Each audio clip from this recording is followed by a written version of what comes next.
Good day mga kasitso, welcome muli sa aking channel sa Antonio Adventure Attack and Survival. Sa araw na ito, ako ay a-attack sa isang matandang puno ng antipolo na more than 100 years old na. Ayon sa taong nakatira dito na si Mang Atong, ito daw ay bago pa magkagera ay puno na ng antipolo. Pero ito daw ay pinamamahayan ng kung ano-anong klase ng impakto, maligno at engkanto. Kaya samahan nyo na ako at tayo ay umatak na. Atak na tayo. Lalakad ako dito sa sagingan papunta sa puno. Tinaong ko tanghaling tapat para uuslit ang tikbalang. At para tayo makasigurado na active ang vibration ng mga engkanto sa areang ito, ako ay nagdala ng kompas. Ito, yan. Makita nyo ang kompas na yan. Pag ang kompas na ito ay umikot ng umikot, hindi tumigil sa kaiikot, it means may engkanto sa lugar. Pero dahil nakaturo sa north, inactive ang mga engkanto. Yan, kita nyo, hindi gumagalaw ang araw. Kailangan iikot yan ng iikot. At pag ito'y umikot ng umikot, yan, sure, may engkanto dito. Kaya tayo ay tuloy sa pag-attack. O, ito ang kompas. Ito. Tingnan pa natin kung talagang palapit na ako ng palapit sa puno. Kung umiikot pa rin, yan, wala namang nangyayari. Nakapoint pa rin sa north.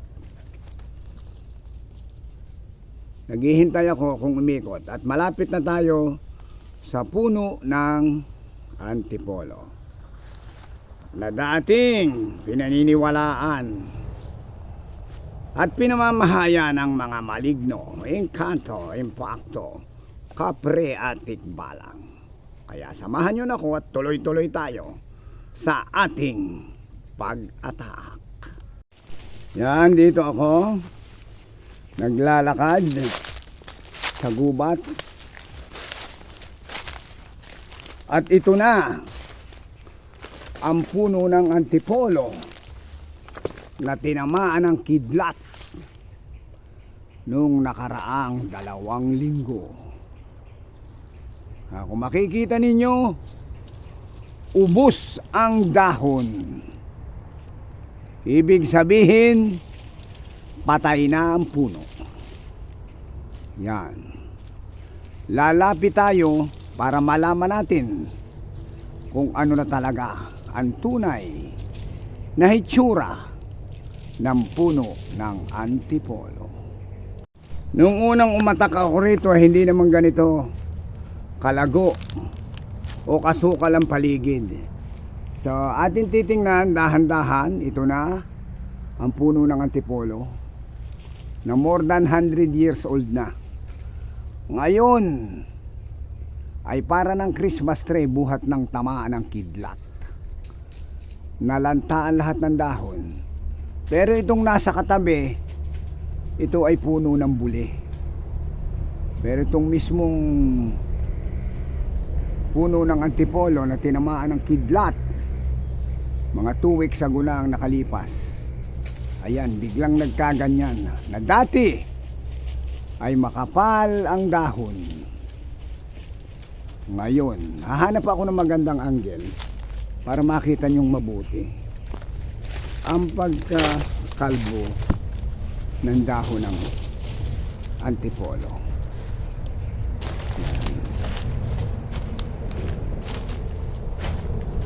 Ito na, yan. Yung isang malago na yun ay mga dahon ng buli. Nakitang kita nyo na. Habang pababa, yan ay mga baging na lang.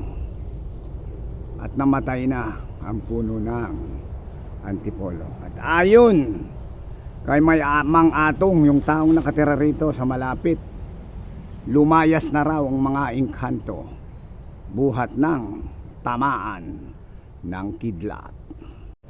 Lalapitan natin ang ugat ng puno ng antipolo.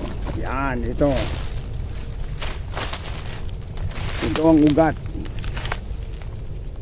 puno ng antipolo. Kailangan mga 3-4 na tawang yayakap dito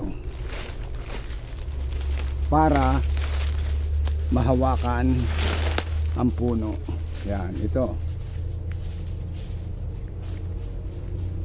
Pataas tayo.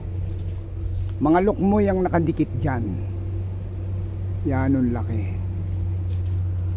Noon, ang punong ito ay binibili na ng 90,000, pero hindi ibinenta ng may-ari. So ngayon, tinamaan naman ng kidlat. So, kasama ko pa ang aking dalawang sport na aso.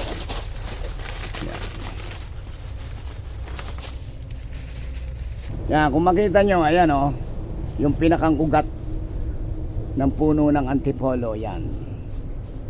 Tapos papataas yan dun. Yan, papunta ron. Yan, pataas hanggang yun sa sanga. Nawala ng dahon. At ayon nga kay Mang Atong, kaya daw ito'y tinamaan ng kidlat. Buhat ng tamaan ng kidlat ay naglayasa na ang mga engkanto at malignong nakatira rito dahil namatay na ang puno. Pero more than 100 years old ang punong ito. Sayang. So ngayon, ewan ko lang kung may bibili pa ng punong ito para gawing silya, lamesa, pintuan. Pwedeng pwede dahil napakalaki ng puno. Kung pababayaan lang itong mabulok, sayang naman. Ang troso ng puno ng antipolo ay ginagawang tiyan ng bangka. Dahil itong ganitong klase ng puno ay malagkit. Maraming dagta. Yan, napakatibay. Hindi basta nabubulok. Yan. Hindi dito ako. At tinitingnan ko kung may uuslit nga sa sinasabi. Tabi puno no kung meron pa rin nakatirang engkanto, maligno at tikbalang sa area na ito. Duwende, kapre, laman lupa, tiyanak, lahat na meron dito. Pero ngayon ay hindi naman ako kinikilabutan. Hindi katulad noon nang umatak ako rito, ako ay kinilabutan yung first time. Pero ngayong namatay na ang puno dahil tinamaan ng kidlat, parang wala nang feeling. Ang init nga, pinapawisan nga ako eh. Pero yung mga ibang tao ay ayaw pa rin pumunta dito kung gabi. Yan. Napakaganda ng punong ito pero sayang. Yan dito. Makita nyo. Hindi ako makalibot masyado dun sa may parte sa kabila dahil masyadong masukal. Yung magandang angle dito sa kabilang side. Yun. Hindi kang magtago dito eh. Problema ang kati. Tsaka baka may cobra. Pero dahil tinamaan nga ng kidlat eh, wala na. Wala nang cobra. Titingnan natin dito. Yung other side ng puno ng antipolo. Yan, dito. Masyadong malago ang lukmoy at saka mga ibang baging. Yan. Yun. Itong nasa tabi, ito naman ay puno ng bule. Yan, inilagay ko yung gulok dyan. Tinaga ko. So sayang, ayun oh. Ubos ang dahon, lanta lahat.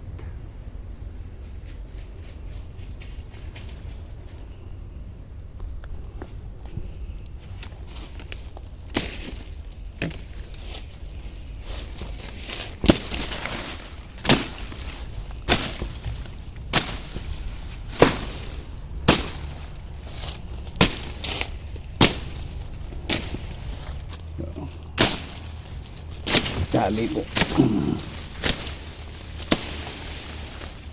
Yan.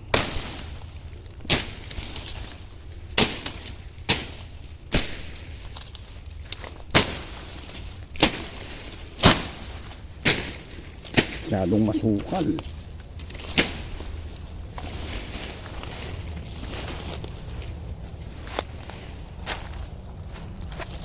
Yun yung dinaanan ko.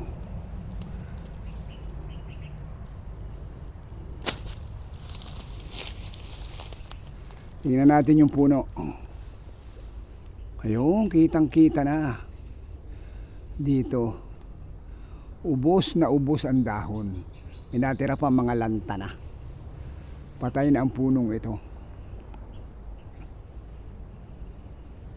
Lumayas na ang mga engkanto.